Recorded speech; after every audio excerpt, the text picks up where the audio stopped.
My sister invited me to her baby shower, only to shock everyone by announcing that my late husband is the father of her baby. And then she had the nerve to demand half of my inheritance. So I calmly pulled out some documents that made her go pale. And now our parents are caught in the fallout. Life can change in a heartbeat. One moment, you're 32, happily married, and mapping out your future. The next, you're a widow, choosing a cremation service because your husband's body was too damaged for an open casket. That's what happened to me 6 months ago. My husband, James, died in a car crash that left me drowning in grief. Just trying to find my footing in this strange new reality. The first few weeks were a total blur of funeral plans, condolence calls, and sleepless nights. If my parents hadn't stepped in to manage most of the arrangements, I don't know how I would have gotten through it. Karen, honey, we've handled everything with the funeral home. My mom had said, her voice softer than I'd ever heard it. You just focus on yourself for now. A support group for people who had lost a spouse became my lifeline. Every Tuesday night, I'd sit in a circle with others who knew the hollow feeling in my chest. Some days are just harder. I shared in one session, my voice barely a whisper. Sometimes I wake up and, for just a second, I forget he's gone. Maria, who lost her husband 2 years ago, reached out and squeezed my hand. That's normal, sweetie. She said the grief comes in waves. As the months went on, I started tackling the practical things. James had left me well-off our house in the suburbs, a downtown apartment, and a healthy bank account. I could have quit my job at the marketing firm, but the thought of sitting alone in our empty house all day was unbearable. Instead, I switched to part-time, working just enough to keep my mind busy. The biggest change was in my relationship with my parents. Growing up, I always felt like second place to my younger sister, Sarah. They never missed her dance recitals, while my academic awards barely got a nod. But after James died, something was different. When they asked if I could help them out financially with a monthly transfer of $1,500, I agreed immediately. The weekly dinners at their house became a comforting ritual. Mom would make her famous pot roast, Dad would pour the wine, and for the first time in my life, I felt like I had their complete attention. Tell us more about that new project, Karen, Dad would say, seeming genuinely interested. The campaign is going well, I'd share, soaking up these moments. My boss thinks we might land several new clients. But everything changed the night Sarah joined us for dinner. My younger sister walked in, 7 months pregnant, her presence instantly taking over the room, just like it always had. She'd been living in a rental across town, and I hadn't seen her since the funeral. Sarah, sweetie, sit here. Mom fussed, basically shoving me aside to make space for her favorite. Do you need a pillow? Are your feet swollen? And just like that, I was invisible again. It was like watching a switch flip as all their attention locked onto Sarah and her pregnancy. That old familiar ache of being overlooked settled back in my chest. So, who's the father? I asked during dinner, trying to get in on the conversation. Have you told him about the baby? Sarah's face darkened. That's my business, she snapped.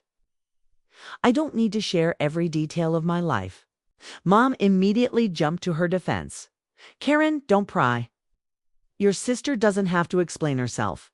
I couldn't help but remember how different their reaction was when I was going through fertility treatments. When they had no problem asking for constant updates. But how are you going to manage on your own?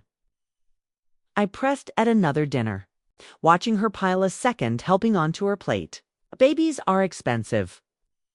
Sarah just waved her hand dismissively, that familiar smirk on her face. Don't worry about my baby. We won't need anything from anyone. Got it all figured out. I should have paid more attention to that mysterious smile. Sarah was always dreaming up get-rich schemes that went nowhere. Trust me, she said, patting her belly with a confidence that should have been a red flag. This time, everything's going to work out perfectly. Dad beamed at her as if she'd just cured cancer.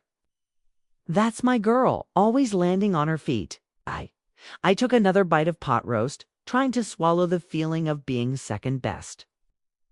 The call from Sarah came on a Tuesday morning. I was at my desk when her name lit up my phone. I almost let it go to voicemail, but something made me answer. Karen, her voice was syrupy sweet, a tone she only used when she wanted something. "I'm having my baby shower next weekend at Mom and Dad's. I'd really love it if you could come." The invitation caught me by surprise. "Are you sure?" I asked, unable to hide my shock. "Of course," she laughed, though it sounded forced. "You're my only sister. Wouldn't be right without you. Plus, I have something special planned." Something in her tone made my stomach tighten, but I pushed it aside. "I'll be there, I promised."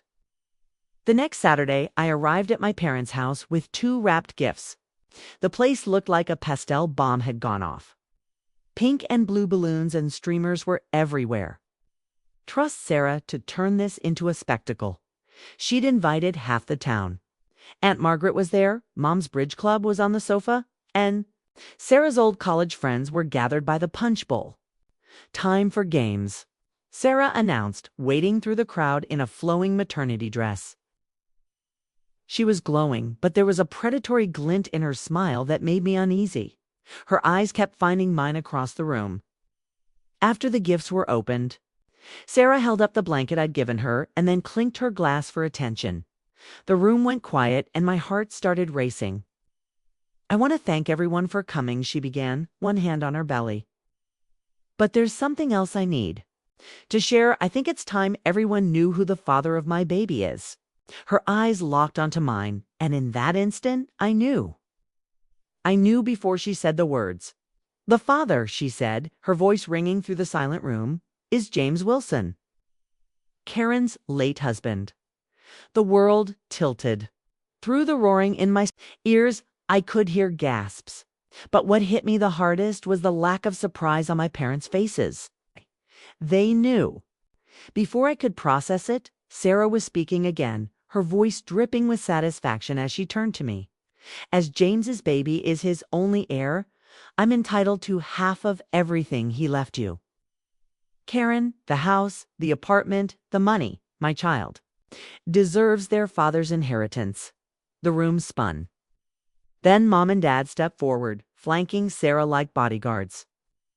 "Karen," Dad said in his stern business voice, "you need to do the right thing here."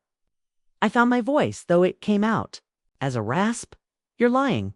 All of you." "Oh no." Sarah's smile turned cruel as she pulled out her phone. "Then how do you explain these?" There they were, James and Sarah wrapped in each other's arms, kissing in a hotel room.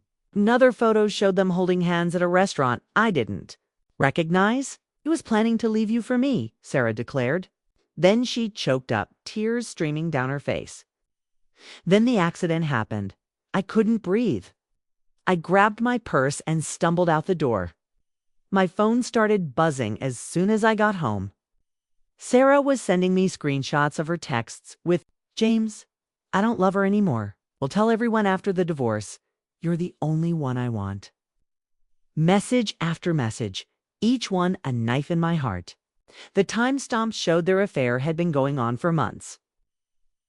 While I was going through fertility treatments, thinking I was the problem, the first call from my parents came at 7 a.m. "Karen, you need to be reasonable," Dad started. "The sooner you agree to split the inheritance, the easier this will be." The casual entitlement in his voice made my blood boil. "Easier for whom?" "For all of us," Mom chimed in. "When did you know?" I whispered. There was a pause. "We've known for a while," Mom finally admitted. "James confided in us about 6 months before the accident." 6 months. They knew for 6 months. Traitors, the word fell from my lips. "All of you." I hung up, blocked their numbers, and immediately canceled the monthly transfer to their account. 2 weeks passed in a fog. Then came Sarah's email. She'd sue if I didn't voluntarily give up half of everything. A week later, a court summons arrived. Sarah was suing for half of James's estate. I hired Richard Martinez, a lawyer who specialized in complex inheritance cases. Ms. Wilson, he said, his expression neutral. I have to be honest. Your sister has compelling evidence. Text messages, photos, witness statements from your own parents. The courts tend to be sympathetic to a biological child. I was still reeling from this when my phone rang that evening. Unknown number. Hello. Is this Karen Wilson? A woman's voice asked. Elizabeth Parker. James's mother. The world tilted again. That's impossible, I whispered. James was an orphan. Another one of his lies, I'm afraid. Her voice was bitter. Would you be willing to meet? There are things you need to know.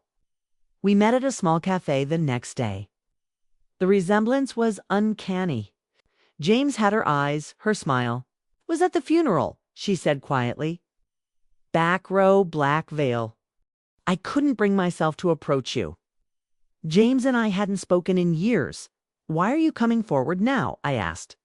She reached into her handbag and pulled out a manila envelope. Because I heard what your sister is claiming, and I can't let another woman suffer from my son's lies. With trembling hands, I opened it. Inside were medical records from Boston General Hospital, dated 10 years ago. My eyes scanned the document, and the blood drained from my face. Complete azoospermia, permanently sterile. No possibility of natural conception. The clinical terms hit me like a ton of bricks. All those years of fertility treatments, the self-blame it had all been a cruel charade. In the courtroom, Sarah played the part of the grieving almost widow perfectly. When she took the stand, she described her great love affair with James. All I want is what's fair for my son, she declared, her voice breaking. My lawyer waited until she finished.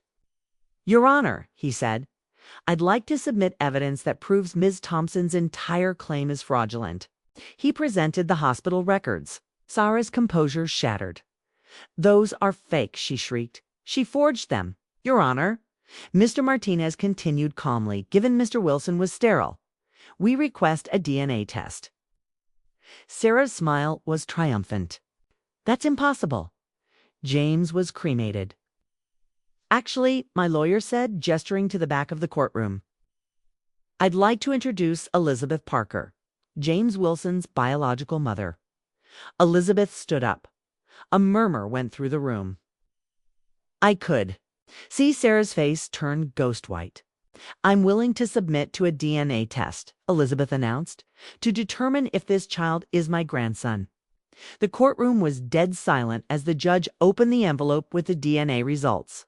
The results conclusively show, she announced, that there is no genetic relationship between the child and Mrs. Elizabeth Parker. Therefore, it can be concluded that James Wilson was not the father. A gasp filled the room.